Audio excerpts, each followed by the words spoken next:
Finalmente, Luffy Bonnie modo Nika versus Gorosei Saturno e Egghead? Ó, vamos lá, hein? Capítulo, né, de One Piece, 1102.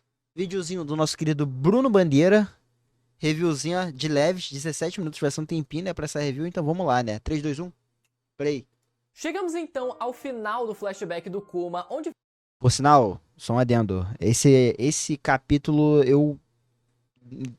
foi forte. Realmente, quem não gostou do passado do Kuma por causa das paradas que rolou em Egghead, aí querer ver Egghead, aí depois veio o passado do Kuma, não apresentou os Rocks direito, entre outras coisas, você não é um humano. Só isso que eu falo. Você não é um humano. Mas vamos seguir. tivemos a reação da Bonnie no momento em que ela pôde finalmente conhecer toda a verdade sobre a história do seu pai, Pois é, cara. inevitavelmente Esse caindo final de aos capítulo prantos após quebrou descobrir muito. tudo aquilo. Descobrimos também vários outros segredos envolvendo o restante da vida do Kuma sobre o seu conhecimento sobre o Deus do Sol Nika. E a grande pergunta que esse capítulo deixou foi a seguinte: Kuma ainda está vivo ou será que ele realmente morreu? Tá vivo, família, tá vivo, tá vivo. Tipo assim, provavelmente a gente vai ver o sacrifício final dele. Tudo dá a entender que é o sacrifício final dele, entendeu?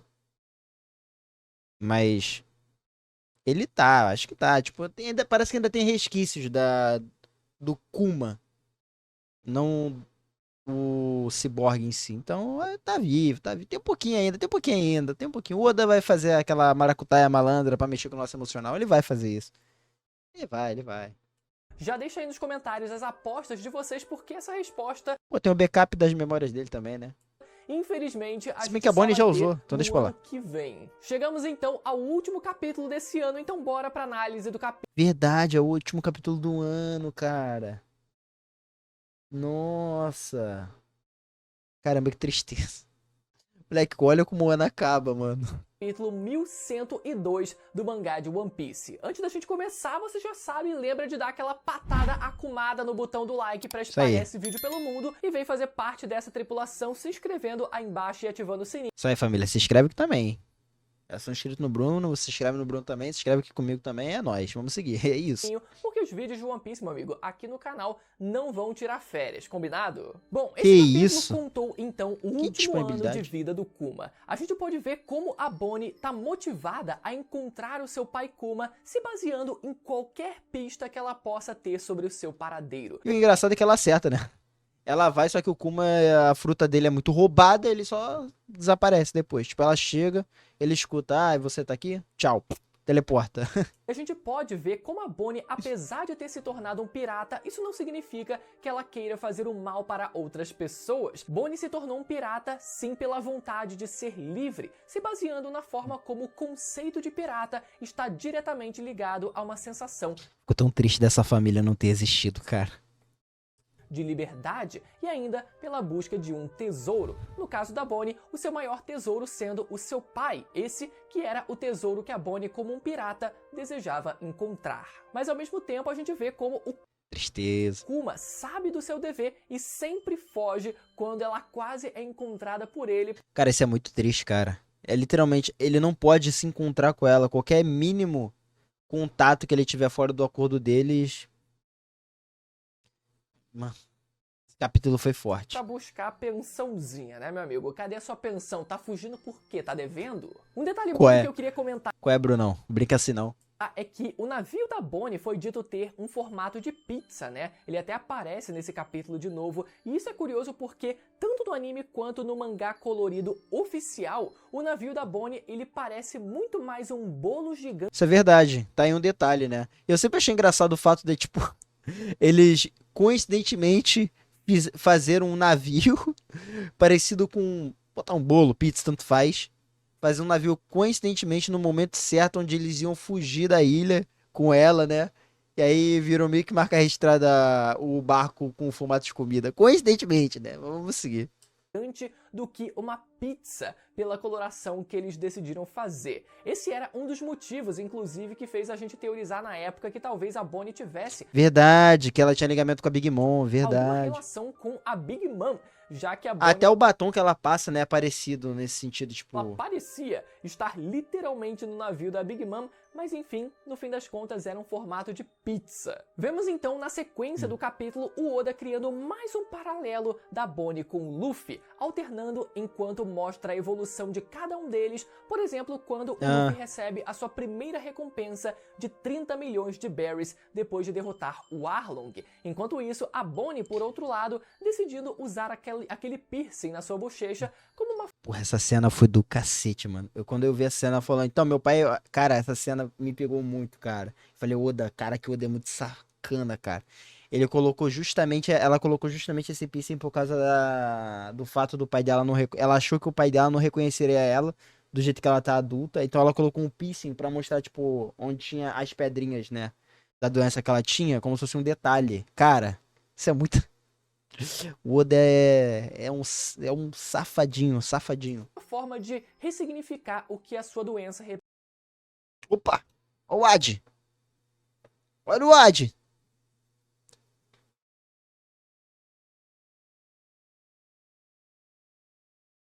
representou por Passou-lhe o Ad. tantos anos na vida dela, né? Se baseando no que o seu pai tentou ensinar pra ela, que aquela pedrinha na bochecha era na verdade uma joia. E esse paralelo não foi só entre o Luffy e a Bonnie, mas também entre os dois pais deles dois, né? A gente vê o Dragon decidindo ir até Logtown depois de ver que o Luffy recebeu a sua primeira recompensa, como uma forma ali também de ver o seu filho o Dragon é meio ausente. O Kuma estava ausente, mas ele não podia estar. O Kuma estava presente, mas ele tinha que não estar presente, né? É meio complicada a situação deles dois. Dar o seu primeiro grande passo para entrar na Grand Line. É como se o seu pai fosse ver você dar a largada numa competição qualquer da escola, por exemplo, né? Pois é. Por outro lado... Verdade, né? Caraca. Quando a Bonnie está no arquipélago Sabaody, o Kuma decide dar uma última espiada na sua filha. Nossa, a cena é tão bonitinha dele, tipo, parecido igual ele ainda tava vestido de monge, né? Papo, não sei, tipo, senhor da... vamos botar assim, né? Tipo um pastor, vou botar dessa maneira. Ele olhando lá, tipo, com a capa dele, olhando ela pela janela, ó, olha como ela tá bonitinha, ó, fofinha. A Bonnie cresceu tanto. Cresceu tanto, né? Em segredo. Então, ao longo do capítulo, a gente pode ver que tanto o Dragon quanto o Kuma, apesar de precisarem se manter longe dos seus filhos, eles de vez em quando sempre acabam dando aquela espiada para matar a saudade de longe e ver se pelo menos tá tudo bem com eles. A gente tem são pequenos detalhes que mostram que o Dragon realmente se importa com o Luffy também, né? uma recapitulação. Ele não só tá com o tô nem aí, igual o Yasop faz com o Usopp, pô. O Yasop não quer nem ver o filho, pô. Tem medo de ver o filho. Caraca, mano, que imprestável.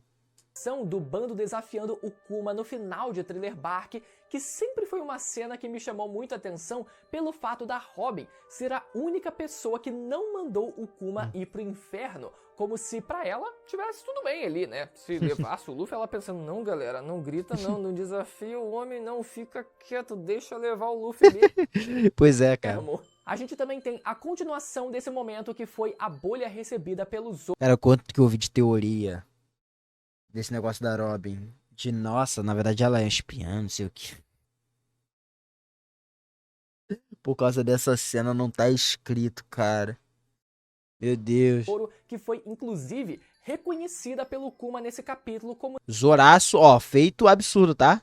Nem o Kuma, tipo, isso aí, esse dano, o dano que o Luffy tomou, tá ligado? Nesse combate todo contra o Mori, entre as outras sombras, também, né, que ele absorveu. Teria o suficiente pra nocautear o Kuma de Chichibukai, hein? Ó o feito do menino. Como sendo uma bolha tão grande que talvez fizesse o próprio Kuma desmaiar, colocando ali dessa forma, né, tanto o Kuma já adulto quanto o Zoro pré-time skip num patamar, né, de resistência muito parecido um com o outro. Na verdade, assim, se a gente fosse... Não, entre aspas, né, porque o Zoro ficou bem mal. O Zoro ficou bem mal depois. Ele não ficou, tipo, ele ficou em pé lá, tipo, não, tá tranquilo, não aconteceu nada. E depois ficou tranquilão. Não, ele ficou bem mal. Ele tava sofrendo disso até depois. Ele tá bem mal mesmo. Entrar em mais detalhes, mais a fundo nessa discussão, o Kuma pensava que o Zoro fosse morrer ali mesmo. Ele fala com essas palavras: se você pegar essa dor, você vai no seu estado acabar morrendo. Enquanto o Kuma, né, ele julgou que caso ele mesmo recebesse aquela bolha, talvez ele perdesse a consciência, né? Então, na verdade, na perspectiva do Kuma, ele sairia vivo enquanto o Zoro certamente iria morrer. Lógico. Mas óbvio que também tem o fator emocional envolvido nisso tudo, né? Se não fosse o Zoro se sacrificando pelo seu capitão, pelo Luffy, talvez ele também, né, perdesse a consciência em outra circunstância, enfim, né? A gente pode ver como ele, na primeira fagulha, na primeira amostra de dor que ele recebeu, de fadiga que ele recebeu, ele já se estabaca no chão. É aquela parada, né, mano? Quando você é surpreendido, quando você não espera e recebe o... Vamos dizer, quando você não espera e recebe uma notícia, vamos botar dessa maneira, você tem aquele choque.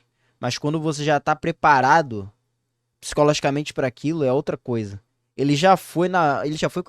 Mergulhando dentro dessa bolha. Já fica o pensamento, cara, é aqui, tá ligado? É aqui que eu vou. É aqui que eu parto, dessa pra melhor. Mas eu não vou fraquejar em nenhum momento. E é isso, cara. Sentindo, se agonizando de dor, enquanto depois que ele se prepara mentalmente para aquele momento e se joga dentro daquela bolha, naquele E aquela momento cena ele consegue absurda. permanecer de pé. Então, o psicológico, ele tem muito poder de influência também no seu físico, e é uma discussão Tem, com certeza enfim, tem. acho que nem vale a pena. Não, tem. Mas é também, tipo... É pra obra de One Piece em si. A gente não precisa chegar pro lado científico das coisas, pô. O psicológico dele foi forte o suficiente pra fazer ele se manter de pé. Esse nem deveria ser o ponto. Por que que o Oda, ele foi decidir colocar essa frase do Kuma dizendo: pô, ai, caraca, acho que eu não tancaria essa não. Só pra mostrar o quão absurdo o Zoro é. Tipo, o Oda adora exaltar o Zoro. Qualquer oportunidade que ele tiver, mesmo que seja mínima pra exaltar o Zoro, ele vai fazer, pô, Brunão. Tu sabe disso muito bem. Sabe disso muito bem. Então, pô, lógico que ele vai chegar e falar, flashback do Kuma aqui. Ah, tem essa parte aqui do Zoro, ó. Botar o que o Kuma, se tomasse dano aqui, ele desmaiaria. O Zoro é brabo. Só que eu não posso deixar isso muito visível. Vamos seguir aqui a próxima página. E outro adendo aqui também, galera, sobre o tal Shichibukai que foi substituído pelo Kuma pelas mãos do Ace, né? Tendo sido derrotado pelo Ace. Até agora, a gente né? vê o Ace nesse capítulo se gabando pro Jinbe sobre como o seu irmão mais novo ele recebeu uma recompensa de 30 milhões de berries e tal. E mais adiante no capítulo a gente vê também o chamado do governo para que os Chichibukais eles se fizessem presentes, né, na guerra de Marineford, senão eles teriam os seus títulos revogados. Então foi nessa circunstância em que o Jinbe perdeu o seu título e acabou sendo preso em Impel Down, certo? Então, por mais que o Ace ele também tenha tecnicamente, né, Jinbe, dos melhores personagens de One Piece. derrotado o Jinbe, um Chichibukai, né, na época, Muito desvalorizado. Muito desvalorizado. aquela menção capítulos atrás de que o Ace derrotou um Chichibukai e tal, que depois foi substituído pelo Kuma, se trata de um outro Chichibukai que a gente não faz a menor ideia de quem seja e que aconteceu bem antes. Porra, mais um Chichibukai que... Ah, aí é complicado. O Oda não vai... Cara, será que ele vai colocar mais um personagem que... vai acontecer. Vai tacar mais um personagem que a gente nunca viu na vida e vai falar, esse é o contexto aqui, ele era o Chichibukai, não sei o quê. Da guerra de Vai atacar esse Marineford contexto. e antes do Jinbe perder o seu título para sequer pensar em alguém para ser o seu substituto. Na verdade, não foi o Jinbe que foi substituído depois que aquele Chichibukai foi derrotado, mas sim alguém que a gente não tem a mínima noção. Só que eu ainda assim levantei aqui a possibilidade de que esse poderia ser o tal homem marcado pelas chamas e que parece, né, ter Jaguar de Sol? acesso ao último Road Poneglyph, já que ele foi derrotado pelas chamas do Ace. Então, uma coisa ele... Cara, eu só consigo pensar nessa possibilidade. Pois é, né? Tem essa lógica também. A gente tem a lógica do Sol, que teve as queimaduras de gelo, né? Conta, queimadura de gelo conta. E tem, no caso, esse Shichibukai desaparecido aí. Que, no caso, não apareceu até agora. Então, são essas duas possibilidades. Enfim, seguindo Ou aquele cara lá que tá... Ou aquele cara que tá do lado do Crocus na capa colorida. Que a galera achava que era o Oden. No capítulo, Ou o Shiki, né? então, descobrimos Não o Shiki, o cara que achavam que era ou o Oden ou o Shiki. que o Kuma testemunhou a palavra de Nika que foi cravada no rosto do Tenryubito São Carlos em Sabaody. Então, somando Aquele tudo o soco. que ele já vinha testemunhando Aquele soco do foi Luffy, belo. o fato dele ser um garoto de borracha, o fato dele ser filho do seu líder Dragon e ainda alguém que desafiou o governo mais de uma vez, o Kuma, ele Cara, é tipo assim, ele chegou na interpretação. Ele chegou na simples interpretação. Ele é parecido com o Deus que eu sigo. Ele segue os pensamentos do Deus que eu sigo. Ele vive igual, no caso, ele age igual. Vamos botar dessa maneira. Então, mesmo que ele não seja, eu vou depositar minha fé nele. Entendeu? Ele, cara, literalmente, ele foi um dos motivos dele ter, no caso, ter colocado as memórias, ter colocado antes de tirar as memórias dele, né? O protocolo lá pra ele proteger o navio. Ele literalmente depositou as fichas dele no chapéu de palha. Tipo, cara, eu não sei se você é ele. Você pode não ser ele, no caso o Nika. Mas você é o mais próximo que eu consegui ver. Se tiver alguém parecido com o Nika nesse mundo todo, esse alguém é você. Cara, essa cena foi de quebrar. chegou à conclusão de que talvez aquele garoto fosse salvar o mundo um dia. Então esse foi o estopim para que o Kuma ele decidisse interferir e salvar a vida do Chapéu de Palha no arco, né, no arquipélago de Sabaody. E uma coisa Tem esse detalhe também, né? interessante que o Kuma diz é que eles chegaram cedo demais, né, por ainda não serem, obviamente, né, fortes o suficiente para lidar com De o novo nível esse de contexto força que o chegar movimento cedo demais, né? O Roger? exige e que estabelece mais um paralelo, assim, né, como aconteceu com o bando do Roger, que também Exatamente. chegou cedo demais em Left Tail. Então, para que o bando do Luffy ele pudesse ser ajustado ao tempo certo que eles deveriam estar navegando no novo mundo, o Kuma ele decidiu dar essa contribuída para colocar eles no caminho certo. E a coisa que mais me pega nessa parte, primeiro na verdade, O Oda é muito sacana, cara. é que não foi algo ultra planejado, né? O Kuma ele viu aquilo acontecendo e decidiu tomar aquela decisão ali mesmo, naquele Isso é o complicado. Ele tomou aquela decisão contra o governo, tipo, de maneira abrupta, né? Vamos dizer assim. E decidiu falar, mano, eu vou salvar ele. Mano, não, porque eu não falaria mano. Falou, vou salvar eles.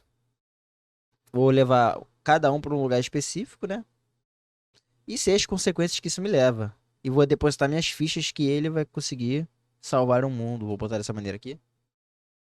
Que talvez ele consiga dar a liberdade que o mundo precisa. Vou botar nesse contexto. Cara, ele literalmente deu a vida dele. Ele literalmente deu a vida dele. Sacrificou a única oportunidade que ele poderia de poder continuar com a filha dele. Poder ver a filha dele, né? Em prol de salvar o Chapéu de Palha. Cara. Porra. momento. Cara, esse maluco desafiou o governo de uma forma que não acontece em séculos. Só pode ser ele, né? Baseado, né, nas outras evidências, ele pensa, cara, tem que ser ele, foi lá e deu uma ajudinha. Tem que ser, né? Tem que ser. Deu uma mãozinha, literalmente, pra ele. Mas o que mais me pega de verdade é aquilo que eu falei com vocês capítulos atrás. Quando Kuma ele viaja pelo mundo em busca, né, de uma salvação para a sua filha, ele passa por vários lugares que posteriormente seriam os lugares onde o bando do Luffy viria a treinar. Mas naquele momento o Kuma ele pensava que tudo aquilo estava sendo uma grande perda de tempo, né? Porque em nenhum daqueles lugares ele conseguia encontrar uma salvação Verdade, para verdade. sua filha. Só que o que o Kuma ele não sabia é que todos aqueles lugares Acabou que toda a trajetória que ele fez pra tentar encontrar a cura pra filha dele foi o que ele utilizou, né, pra poder esconder cada um do Chapéu de Palha. serviriam Se tornou como útil. um conhecimento de mundo para ele, né? Ele viajando pelo mundo, todos aqueles lugares serviriam de bagagem para ele, que só se provaria útil anos depois, quando ele precisou enviar o bando para aqueles lugares. E no caso do Kuma, a salvação que ele não encontrou em todos aqueles lugares, na verdade, foram exatamente os lugares que foram a salvação para aqueles que viriam a salvar a sua filha. Filosofou. Bruno filosofou agora. Olha só que louco isso, né? Bom, outra coisa interessante que a gente descobriu nesse capítulo foi o quanto o Kuma ele sabia realmente sobre a verdadeira identidade da fruta do Luffy ou não. O Kuma ele diz nesse capítulo o seguinte, abre aspas, um homem com poderes de borracha desafiando o governo. Que peculiaridade do destino, Pois ele é. parece exatamente como o meu ídolo Nika. Kuma também diz que o Luffy um dia irá salvar o mundo e que ninguém desafiava o governo dessa forma em séculos de história. E o Kuma ainda diz que ele sabe que Nika é para ser uma lenda, mas que seria ótimo se realmente existisse um guerreiro lá fora que fizesse as pessoas sorrirem usando o ritmo da libertação, o ritmo que ele ensinou para Bonnie. E que Cara, essa cena foi do caralho. Tô se começando a existe ficar um herói triste. lá fora capaz de mudar os mares um dia, ele acredita que seja o Luffy. Então, galera, tudo que o Kuma ele sabe sobre o Nika não parece ser tanta coisa assim. Ele não parece ter qualquer Não, ele tem uma base, até porque tudo que ele sabia quando ele... Sobre Nika em si era o conhecimento que foi passado pro pai dele. Ele era uma criança, né? Era o quê? 12 anos que ele tinha? 11? Ele tinha menos, acho que era 9. Porque ele era gigantesco, né? Mesmo criança. Então ele tem uma base muito baixa, né? De conhecimento sobre o Nika em si. O que ele sabe foi as histórias que o pai dele contou pra ele. Então, ele sabe bem pouco. Porém, ele conhece. Isso foi um motivo suficiente, né? Além da raça dele, é o conhecimento que ele tem, né? Isso foi o suficiente pra fazer o que fizeram com ele. ideia de que o poder de Nika também tenha se tornado, né, uma Akuma no Mi, já que ele só faz uma associação com Luffy pela forma como Luffy e Nika se comportam de forma parecida, seja em ideais como em poderes, mas nenhuma informação relevante o suficiente para que ele ligue os Isso é verdade, isso é um ponto. Então, tipo assim, se Nika não, se nessa lógica, Nika não era uma Akuma no Mi. Poderia colocar também que, no caso, depois que rolou, no caso, a guerra lá do Reino Antigo, que apagou o Reino Antigo, entre outras coisas, será que, no caso, o Nika não era, no caso, o Nika não era uma Akuma no Mi e se tornou, tá ligado? Tipo, como os últimos desejos do próprio Nika, ele se tornou uma Akuma no Mi, tipo, não ele se tornou, mas ele conseguiu transmitir o desejo dele e virar uma fruta? Pode ter sido também. Pode ter sido. Por que não? pontos diretamente, né, que ele possa fazer uma associação concreta, sempre fica no campo das ideias, ali no campo das crenças mesmo, né? Realmente parece que Nika, da forma como foi retratada na Bíblia, que o Kuma ele carrega, não passa de uma crença mesmo, né? Que ele acredita. Sim, como uma entidade. Então, tipo assim, pode ser Akuma no Mi e pode não ser Akuma no Mi. Eu prefiro acreditar que é uma Akuma no Mi. Prefiro acreditar que é uma Akuma no Mi. Porque senão vira bagunça. Mas não é o Oda que escreve, então tá tranquilo. Acredita que talvez pudesse, né? Que ele gostaria que fosse verdade. Chegamos então no momento do capítulo em que Kuma está prestes a ter a sua consciência completamente apagada e temos Resumo, então a melhor a morte dele. página desse capítulo e Cara, essa cena. Mano, eu fiquei muito triste, cara. Eu fiquei muito triste. Essa cena, a composição dela é desgracenta. Ela é feita pra quebrar o seu coração. A cena dele correndo enquanto mostra ele novo, enquanto mostra a família dele. Aí, tipo, vai transitando pra ele ficando mais velho. Aí aparece a Jeanne, os amigos dele revolucionários. Aí ele ficando mais velho. Aí ele adulto, com outros amigos dele, Vegapunk, a Bonnie, tipo, já velhinha, assim, tipo, criança, no caso. Mais velha, no caso. Não mais velha, é criança, né? Ela continua uma criança. E aí, tipo, no final ele dizendo obrigado por tudo, essas coisas assim, tipo, como se fosse o final da vida dele, nossa. Tipo, o final do percurso dele todo, nossa. Cara, isso me quebrou de uma maneira, cara. É um, tipo, o passado mais triste de One Piece. O Oda conseguiu se super... Tipo assim, pode ser que lá pra frente ele faça um passado pior?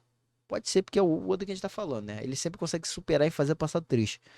Mas o do Kuma, cara, poucas páginas foram suficientes pra fazer uma galera quebrar. De verdade. E uma das melhores de todo esse flashback, que foi a página do Kuma correndo Essa quando criança cena. como um escravo, depois correndo como um pastor da sua igreja, depois correndo como parte do exército revolucionário e finalmente correndo como um pacifista, dando adeus à sua filha. Sendo essa, obviamente, uma referência clara à forma como Nika fazia a sua dança. Vegapunk ainda Que cenas. tenta negociar com Saturno para tentar dividir a consciência do Kuma, mas ele não tem escolha a não ser obedecer a ordem que lhe foi mandada. Daí que eu falo que eu acho que a consciência do Kuma ainda existe fragmentos. Porque o que ele tá fazendo agora não é normal. Então, tem possibilidade, né, de ter fragmentos de memória dele por aí, né? E dessa forma ele puxa a alavanca Nessa cena que foi acabaria forte. de vez com a vida do Kuma, dizendo que a vida de Kuma nunca causou mal a ninguém, mas que a sua morte com certeza iria machucar aqueles que o amam. E Kuma responde agradecendo por ele ter salvado a vida da Bonnie e pedindo para que, caso ele a visse novamente, para que ele desejasse um feliz aniversário de 10 anos para ela. Galera, esse final, eu confesso que eu me emocionei com esse final, galera. Quem não, cara? Quem não se emocionou nesse final, Brunão? O final... Nossa, safado, cara. Depois de tudo isso, depois de todos esses capítulos de imersão, de uma imersão completa Pois e é. extremamente detalhada da vida do Kuma, não tem como a gente não se emocionar com esse desfecho. Só que, galera, esse final com essa reação do Vegapunk me deixou muito crente de que realmente acabou pro Kuma. A forma como ele chora, a forma como ele se despede, não parece que foi uma despedida temporária ou algo que teria retorno, por exemplo, né? Mas Eu sinto um pouco disso também. Essa cena me pegou um pouco. Mas é aquele negócio, né, mano? É que o Kuma tá correndo em direção. Parece que ele tá em direção a Egghead. Eu acho que é Egghead, né? Se não for, a gente não sabe. Mas é esquisito. Continua sendo esquisito. Então tem probabilidade de ter fragmentos, assim. Fragmentos da memória dele? Pode ser. Que ele deixou escondido? Pode ser, cara. É o que eu acho que é. Não acho que ele foi de comes e bebes assim, direto, não. sim uma despedida definitiva sem qualquer chance do Kuma voltar à vida. Eu quero que não seja, né? Eu tô querendo acreditar que, né? Eu ainda acho que vai ter o final, tipo, o Kuma vai se sacrificar. O corpo principal do Kuma ele vai se sacrificar no final. Eu ainda acho que é isso. Tipo, como o último fragmento da vida dele, entendeu? Eu acho que vai ser isso. Mas não acho que ele morreu de definitivo, não. Mas, apesar dessa cena quase ter me convencido, eu ainda sigo acreditando que o Vegapunk tenha dividido a Ele, o Bruno querendo enganar a gente, pô. consciência do Kuma, mesmo Ou é sem eu o que não Kuma quero deixar saber, ele terminar de falar, né? mesmo com o Vegapunk chorando daquela forma. Parte da consciência do Kuma ainda pode ter sido inserida no robô do século perdido que despertou ao ouvir os tambores da libertação, como a gente bem viu, né? E eu vou me manter preso a essa ideia e apostar Eu estou aberto a que teorias. sim, o Kuma ainda esteja vivo. Se o É porque é meio difícil você colocar. Tipo, pô, ele colocou vamos dizer assim, ele colocou a consciência do Kuma no robô gigante, mas ele não sabia como ligar o robô gigante. Então qual que é a probabilidade de ele colocar lá e ele conseguir ligar o robô gigante de novo? É muito difícil, entendeu? É muito difícil. Pode ser? Pode ser. Bom, O Vegapunk já sabia como dividir a consciência humana, no mínimo, uma parcela da personalidade do Kuma ainda pode ter sido salva e transplantada para um novo corpo. é o que eu acho que aconteceu com o Kuma. Galera, ainda assim, o Kuma ele seria parcialmente morto, já que, né, a sua consciência teria sido dividida, mas pelo menos uma parte ainda teria sido mantida intacta, mesmo sem o Kuma saber e mesmo com essa reação que a gente viu do Vegapunk chorando e se despedindo horrores. Porque, ainda assim, mesmo que a gente tenha visto essa reação do Vegapunk que é completamente genuína, aquele choro não foi um choro de vou fingir que eu tô triste, vou fingir que eu Pior que não tinha nem como ele fingir uma coisa dessa, cara, na situação aí que tava. tô matando o Kuma pra depois ali salvar a vida dele na encolha. Não, a reação dele foi genuína pelo fato de aquele ser o Kuma original, daquele ser o corpo verdadeiro do Kuma, de que Exato, o corpo original era esse ponto que eu queria buscar. Era esse ponto que eu queria buscar. Que, pô, provavelmente tem fragmentos do Kuma num corpo secundário, ou algo do tipo. Ou, no caso, tipo, no próprio Kuma mesmo tenha fragmentos sim dele. Eu ainda acredito, ainda acredito. Não acho que ele virou só, tipo, uma bola de metal, não. parte da sua consciência ainda seria completamente Mesmo esse flashback quebrando um pouco das minhas esperanças. apagada. Então, mesmo que o Vegapunk ele saiba, ele teoricamente saiba que parte da consciência do Kuma ainda fosse ser mantida viva, não tem como ele se segurar nesse momento, né? Vendo o seu amigo ser teoricamente morto. Bom, essas são as evidências para defender o meu ponto. Eu não vou ser só aqui emocional e dizer, não, claramente ele está vivo. Tentei aqui elaborar um raciocínio pra...